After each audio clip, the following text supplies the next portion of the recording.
Olá, tudo bem? Mais uma vez te agradeço, bem-vindo ao canal do Heron Feitosa.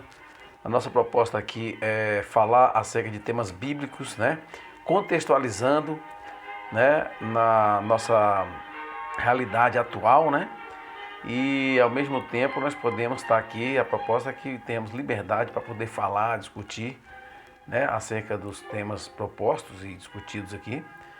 Ninguém é dono da razão, por óbvio, só Deus é a verdade e a vida, conforme ele falou.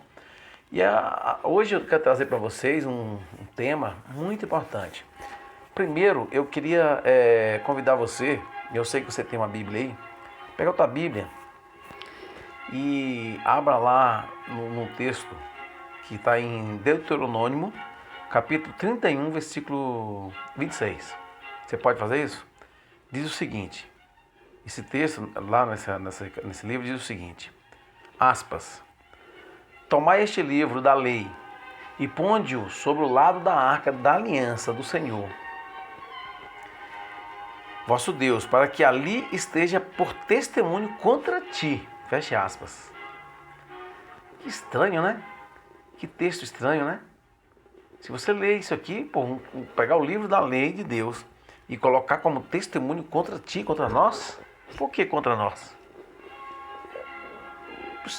Se a gente for pegar esse texto isolado e falar sobre ele, fica bem complicado falar. Por quê? Porque na verdade nós temos no nosso idioma, na verdade existem idiomas e idiomas, E cada idioma é traduzido por palavras faladas, por palavras escritas, E tem toda a hermenêutica, ou seja, a interpretação do que é escrito ou falado. Então, o tema de hoje eu quero falar sobre idioma, texto, contexto e pretexto. Vamos aprofundar um pouco sobre isso e falar sobre as escrituras sagradas. Tudo que nós vamos falar hoje está abordado na Bíblia, nos seguintes livros, capítulos e versículos. Se você quiser anotar, eu vou citar rapidinho aqui, tá bom? Deuteronômio 32, 46 e 47, 1 Reis 3 e 6, Números 6, 24 e 26, Gênesis 1, 26 e 27, Gênesis 2, 15 e 23 e Gênesis 15, 1 a 5. Então tudo que eu for abordar hoje, você vai estar fulcrado ou calçado nesses livros da Bíblia, esses textos bíblicos que eu citei para vocês. Então, olha só, existe no mundo hoje, pelo que eu fiz um apanhado aqui rápido, geral aqui na internet, mais de 6 mil línguas faladas entre os bilhões de habitantes do mundo. Sabe quantos habitantes tem no mundo? Mais de 7 bilhões e 500 milhões de pessoas. É muita gente, é muita alma, não é verdade? A Bíblia completa foi traduzida para mais de 600 idiomas, tendo o Novo Testamento ou algumas partes dele sido traduzidos também para mais de 2.500 outros idiomas. Certamente são muitas línguas, mas ao mesmo tempo ainda é menos da metade dos idiomas conhecidos. Pasmem, mas é isso mesmo, menos da metade dos idiomas conhecidos em todo o mundo. Estima-se que 1,5 bilhão de pessoas não tenham nenhuma parte da escritura traduzida na sua língua materna. É muita gente. 1,5 bilhão de pessoas são muitas almas, são muitas pessoas que não têm o privilégio de ter acesso às escrituras sagradas na sua língua materna. Tem outras línguas, Mas embora haja muito trabalho a ser feito, os esforços das sociedades bíblicas no mundo inteiro, o mundo ocidental principalmente, cada país tem sua sociedade bíblica. Eles garantem que 6 bilhões de pessoas possam ler as escrituras nas suas próprias palavras, seus próprios idiomas, Então isso é um trabalho muito importante, para que seja cumprida a ordem do mestre de ir pregar o evangelho, Ou de examinar as escrituras, porque vós cuideis que há nelas em vida eterna. Você já pensou que bênção que é estarmos entre aqueles que têm a Bíblia em nosso próprio idioma? É um privilégio, Muitas vezes não damos o devido valor a esse fato e às vezes esquecemos de que não apenas muitos não têm a Bíblia, mas também que durante séculos na Europa a Bíblia foi intencionalmente mantida longe das multidões. Você sabe, você que conhece a história, e que tem o mínimo de conhecimento histórico, sabe das Inquisições, sabe da dominação da Igreja Romana, que monopolizou a Escritura e que só ela tinha o poder de ler e interpretar. E por muitos séculos foi privado ao povo o acesso à Escritura. Graças à invenção da imprensa, né? E a Gutenberg, o alemão Gutenberg, né? E também os reformadores, né? Do movimento de reforma, esse não é nem mais o caso. Mas os que têm acesso à Bíblia e estudam com o coração recebem a plenitude do Espírito Santo.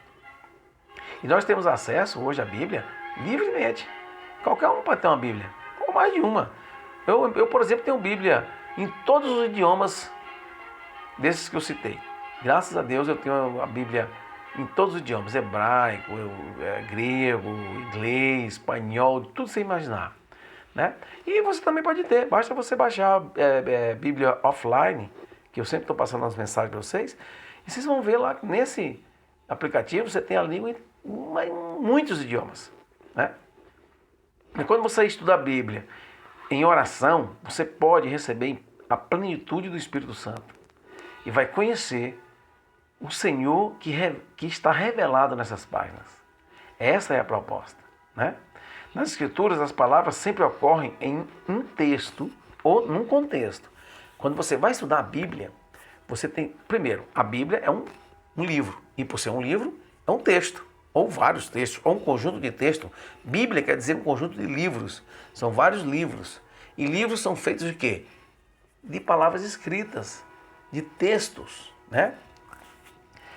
Mas para cada texto há um contexto. Isso é que é importante.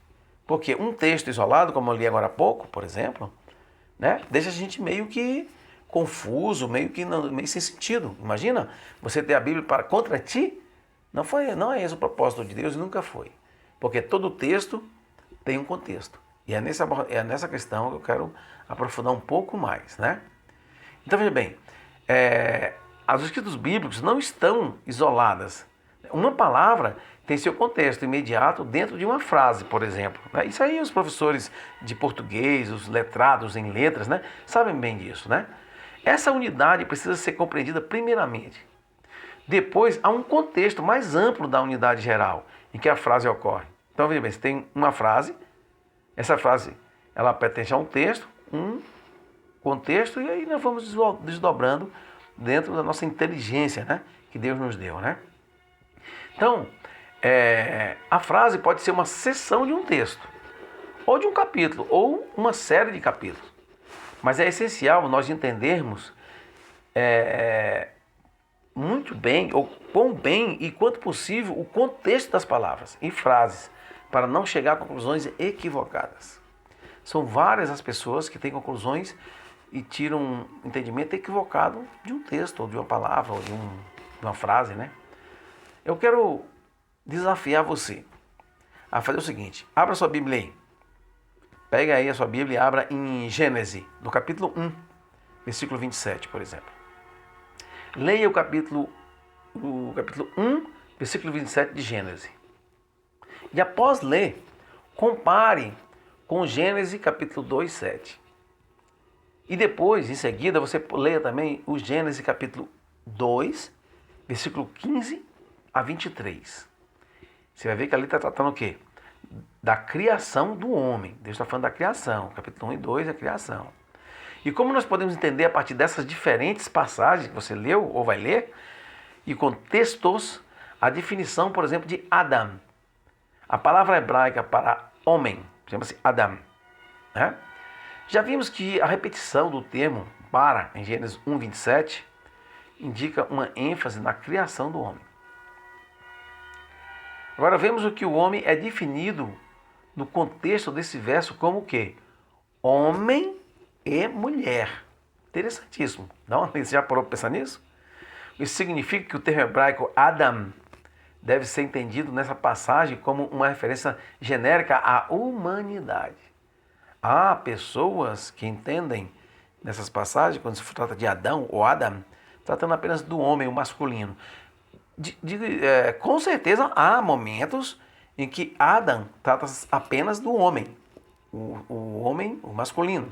mas também há os contextos que nos levam a compreender pela hermenêutica, pela interpretação do idioma, da língua portuguesa, da língua hebraica, que quando se refere a Adão, se refere à humanidade. Contudo, em Gênesis 2:7, o mesmo termo Adam é usado para se referir à formação do homem do pó da terra. Interessante, porque em hebraico, terra é Adamha, Adamha, Adamha, né? Então observa o jogo de palavras, né? E é isso. Eu sou formado em Direito, estudei Direito profundamente, Direito penal, criminal, também me aprofundei muito no Direito Constitucional e no Direito da Gestão Pública. Então tem uma ciência muito utilizada nos direitos, chama-se hermenêutica, que é exatamente a interpretação da expressão, a interpretação do texto, a interpretação da letra, né? E nós temos que nos ater, porque quando se trata de Bíblia, quando se trata de Escrituras Sagradas, nós já falamos de lei, e estamos falando de julgamento. Então temos que estar atentos à questão da hermenêutica. Aqui nesse texto que eu citei, há apenas referência ao homem Adão, lá em Gênesis 2, que está se referindo ao homem masculino, a pessoa masculina da humanidade, né? Pois Eva só foi criada posteriormente de maneira completamente diferente. E aí você sabe a diferença entre a criação do homem Adão e do homem Eva. Posso falar dessa forma agora que nós já compreendemos a questão de Adão, Adam, quer dizer humanidade, quer dizer homem como espécie, né? Não como gênero, né? Portanto, em cada passagem, mesmo no contexto de 2 capítulos, vemos uma diferenciação entre a definição de Adam como humanidade, veja lá em Gênesis, por exemplo, 1:27, e o homem Adão, o homem masculino, que está lá em Gênesis 2:7, o homem masculino, né? O fato de Adão ser uma pessoa é posteriormente confirmado nas genealogias, porque pode ser que tem interpretações que digam que Adão, ou Adão, quando se refere na Bíblia, não quer dizer uma pessoa, né? Mas se você ler Gênesis 5, de 1-5, e 1 Crônicas, capítulo 1, versículo 1, e ainda Lucas 3:38, você vai verificar que Adão, ou Adam, se refere também ao homem, como um ser humano, como um homem masculino, um homem masculino, porque tem um homem masculino e um homem feminino, na verdade. E em relação com Jesus, que se tornou o quê? Você veja lá em Romanos, no capítulo 5, versículo 12-14, diz que Jesus foi o segundo Adão. Por quê? Porque Jesus veio para ser o homem, ele se tornou um homem para poder enfrentar toda a tentação como homem, na sua essência, né? E aí representando o quê? Tanto o homem masculino, como a mulher, o homem feminino, a humanidade, né? Assim como a palavra Adão ocorre em um texto específico, o contexto da criação de Adão e Eva é encontrado no relato mais amplo da criação. E aí é importante, porque existe texto, contexto, né? Quando você tem um texto, tem um contexto. Então tem a criação no capítulo 1 do Gênesis e tem a criação no capítulo 2. O capítulo 2 é mais amplo, né? Ele amplia a abordagem da criação humana. Então se você vê em Gênesis 1 e Gênesis 2, essa diferenciação. E é isso que pretendemos aqui dizer com uma unidade maior. A unidade informa ao intérprete os temas, ideias e desenvolvimentos adicionais. Quando você lê Gênesis, por exemplo, 2, 4, 25, por vezes tem sido chamado de segundo relato da criação. Isso é meio que um equívoco, na minha opinião, né? Que não é o segundo relato. A criação é uma só. Existe só um relato, em 2 momentos, em textos distintos, contudo, se você verificar o contexto, é a mesma coisa. Mas, na verdade, há apenas uma diferença na ênfase. Contudo, em ambos os relatos, vemos as origens definitivas da humanidade, não de Adão, mas da humanidade, né? De acordo com a Bíblia, homem e mulher são criações diretas de Deus. Porque, aspas, a sabedoria do mundo é loucura. Lê lá em 1 Coríntios 1:20. E principalmente quando se afirma que surgimos do acaso, do Big Bang, da ameba, da reprodução celular. Eu não consigo compreender. Eu penso sempre que tem que ter mais fé para crer na teoria do Big Bang do que para crer que tem uma inteligência superior, que chegou antes da gente, que calculou, planejou, um grande arquiteto do universo, né? Que planejou matematicamente cada coisa que existe no mundo, cada célula, cada questão física, tudo, né? Foi a grande arquiteto do universo, Deus, o Pai, o Criador, né? Deus pode fazer com que nós compreendamos o que significa, por exemplo, orar sem cessar, que está em 1 Tessalonicenses 5,17. Basta você pedir para Ele. Porque esse grande arquiteto, esse grande dinheiro, é uma pessoa que tem mente, tem coração e tem sentimentos. E nós também temos mente, coração e sentimentos, porque somos feitos à imagem e semelhança dele. Não é porque nós somos especiais, não. Ele nos fez assim. Agora, Satanás tentou o primeiro Adão, lá no Éden. E Adão razoou com o inimigo. Entrou em diálogo com o inimigo. Aí, como nós digamos aqui Adão, nós falamos de Adão, a humanidade, né? Aí tem gente que joga a culpa para Eva e tal. Não quero discutir isso, não quero entrar nesse aspecto. A humanidade entrou em diálogo, em razoamento com o inimigo de Deus, dando-lhe assim a vantagem. E Satanás exerceu o seu poder de hipnotismo, porque ele é um grande hipnotizador. Ele é um grande... como vou dizer? Ele é o grande... ele faz sofista, né? Faz sofismas, né? São mentiras contadas com tanta veemência que parecem verdade, né? E ele exerceu todo o seu poder de hipnotismo sobre Adão e Eva e tentou exercer esse poder sobre Cristo, lá no deserto. Ele simplesmente estava escolado com Adão e com a humanidade e tentou também, aproveitou que Cristo estava num momento de fragilidade. O Deus Criador, a majestade do céu, estava num momento frágil e ele tentou ali destruí-lo. Mas depois de ter sido citada a palavra das Escrituras por Jesus, Satanás soube que não teria oportunidade de triunfar e vazou, foi embora, né? No deserto da tentação, Cristo ficou no lugar de Adão, o homem, o primeiro homem, né? Que nos representa, nosso pai, nosso primeiro pai, para suportar a prova que este não havia resistido. Ali Cristo venceu em lugar do pecador.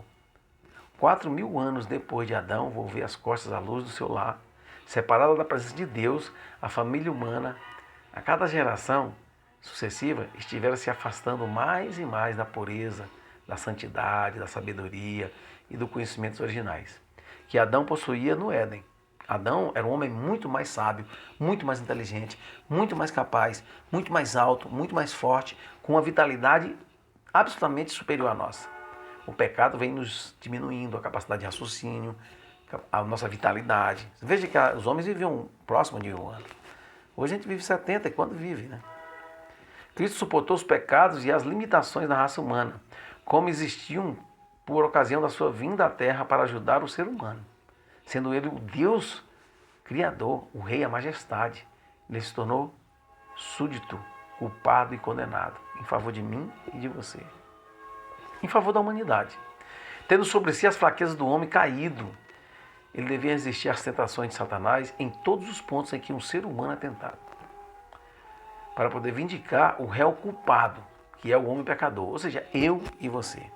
Jesus sofreu todas as tentações que eu e você podemos passar nesse mundo e mais ainda.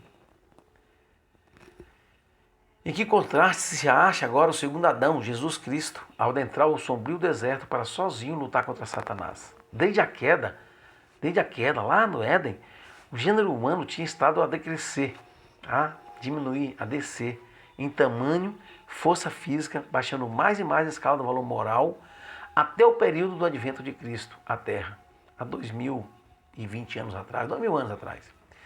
E para levar o homem caído, Cristo precisava alcançá-lo onde se achava.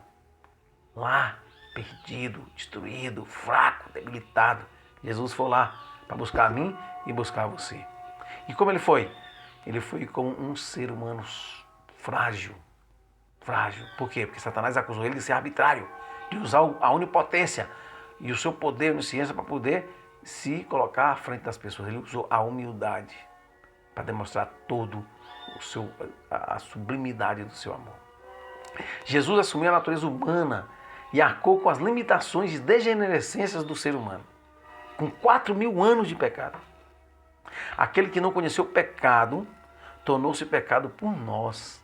Humilhou-se até as mais baixas profundezas das misérias humanas, a fim de que pudesse estar habilitado a alcançar o ser humano e tirá-lo da degradação em que o pecado havia lançado. você se sente sujo, você se sente débil. Por isso que o pecado faz conosco. Jesus foi mais fundo, foi mais baixo. Ele se rebaixou mais e mais para resgatar a mim e a ti. E quantos estão fazendo do ato de andar no caminho estreito da santidade um árduo esforço? Para muitos, a paz e o descanso desse bendito caminho não parece estar mais perto hoje do que anos atrás. Eles olham ao longe para o que está perto. Tornam complicado o que Jesus tornou tão simples. Jesus é o caminho, é a verdade, é a vida. Não tem outra discussão. Não tem nenhuma outra ciência, não tem outra filosofia, não tem nenhum outro conhecimento. Ele é o alfa e o ômega, ele é o princípio e o fim. Jesus é a vida. Se você não está em Cristo, está morto. O plano da salvação é claramente revelado na palavra de Deus. Mas a sabedoria do mundo tem sido buscada em excesso. E a sabedoria de Jesus e da justiça de Cristo? Bem pouco, ou quase nenhuma. E as pessoas que poderiam ter descanso ou ter descansado no amor de Jesus têm duvidado e se preocupam com muitas coisas. Eu tive a oportunidade de conhecer a ciência, de frequentar as academias, as faculdades, as universidades, de frequentar os palácios de governo. Não encontrei ali nenhuma razão para ter felicidade ou para ter verdade. Nós devemos, na verdade, confiar em Jesus, por nós mesmos, apropriar-nos da promessa de Deus para nós. Do contrário, como podemos ensinar outros a ter a humildade e a santa confiança nele. A bandeira da verdade e da liberdade religiosa erguida por aqueles reformadores a que citei no início dessa conversa, nos foi confiada neste último conflito. E o momento é esse. E agora, nós estamos no último conflito. A responsabilidade por esse grande presente repousa sobre nós, a quem Deus abençoou com o conhecimento da sua palavra. Temos que recebê-la como a autoridade suprema. Devemos aceitar suas verdades e aí poderemos apreciar essas verdades tão somente se pesquisarmos por intermédio do estudo pessoal. Então, ao tornarmos a palavra de Deus o guia da nossa vida, estará sendo respondida a oração que Cristo fez por nós há 2000 anos atrás, onde ele disse, aspas, Pai, santificai-vos na verdade. A tua palavra é a verdade. Leia lá em João, capítulo 17, versículo 17. O reconhecimento da verdade em palavras e ações é a nossa confissão de fé. Somente assim outros saberão que acreditamos na Bíblia. Eu creio e acredito na Bíblia e em Jesus Cristo. Os reformadores, cujo o protesto nos deixou como herança, esse nome, protestantes, né? Eu sou protestante, porque eu protestei contra essa obscuridade, esse misticismo que foi colocado na Escritura Sagrada. Eles sentiam que Deus os havia chamado para apresentar o Evangelho ao mundo. E assim dispuseram a sacrificar posses, liberdade e até mesmo a vida, se fosse necessário. Somos nós, neste último conflito de grande controvérsia, agora, neste momento, tão fiéis ao nosso legado quanto foram os reformadores, ao deles? Esse é o grande questionamento. Mesmo enfrentando perseguições e morte, eles divulgaram a verdade para aquele tempo em que em todos os lugares a palavra de Deus foi levada ao povo. Todas as classes baixas, altas, ricas, pobres, ilustrados, incultos, estudaram com avidez. E os que receberam a luz também tornaram seus mensageiros. Naqueles dias, lá dos reformadores, a verdade foi levada a lares às pessoas por meio das páginas impressas. Os escritos de Lutero eram uma força e, sendo disseminados largamente, agitaram o mundo. Leia a história da Reforma. Os mesmos instrumentos se acham à nossa disposição hoje, com recursos 100 vezes maiores. Bíblias e publicações em muitas línguas, apresentando a verdade para este tempo, acham-se ao nosso alcance e podem ser rapidamente levadas a todo mundo. Por exemplo, através da internet, como eu estou fazendo agora, né? Cumpre nos dar a última advertência de Deus aos homens. Temos que ser diligentes ao estudo da Bíblia e zelosos em difundir a luz que nos é dada. Nesses dias de muita facilidade para viajar, as oportunidades para entrar em contato com homens, com mulheres de todas as classes, de todas as nacionalidades, são muito maiores que é a dos dias de Israel. As rotas comerciais têm se multiplicado 1000 vezes. Deus tem preparado maravilhosamente o caminho. A imprensa, com seus múltiplos recursos, está a nosso dispor. Bíblias e publicações em muitas línguas expondo a verdade para este tempo estão à nossa disposição. E podem ser levadas rapidamente para todas as partes do mundo. Cristãos que vivem nos grandes centros de comércio e têm oportunidades especiais, assim como nós, por exemplo, que vivemos aqui em Brasília, capital federal do Brasil, terceira metrópole do país, temos oportunidades ímpares e múltiplas de levar essa mensagem aos nossos amigos, vizinhos e todas as pessoas que nós temos influência. Crentes das cidades podem trabalhar em favor de todo mundo, da sua vizinhança, por exemplo. Você pode falar com seu vizinho, pode falar com seu colega de trabalho, pode falar com seu colega de curso, pode falar com o futebol, tantos lugares, os lares que você visita. Eu quero concluir esta conversa de hoje citando novamente aquela passagem que está no Deuteronômio. Lembra? Aspas. Tomai este livro da lei, e ponde-o ao lado da arca da aliança do Senhor, vosso Deus, para que ali esteja por testemunho contra ti. O que isso significa? Você sabe, você conhece, você recebeu a luz. De graça recebeste, de graça você deve dar. Que Deus tenha misericórdia de nós e que nos inspire e que nos fortaleça e nos prepare para os grandes conflitos que estão por vir entre o bem e o mal. Que nós nos posicionemos do lado de Deus. Eu, seu irmão Ela Feitosa, fico aqui, orando por mim e por ti. Tenha um ótimo dia. Deus te abençoe. Amém?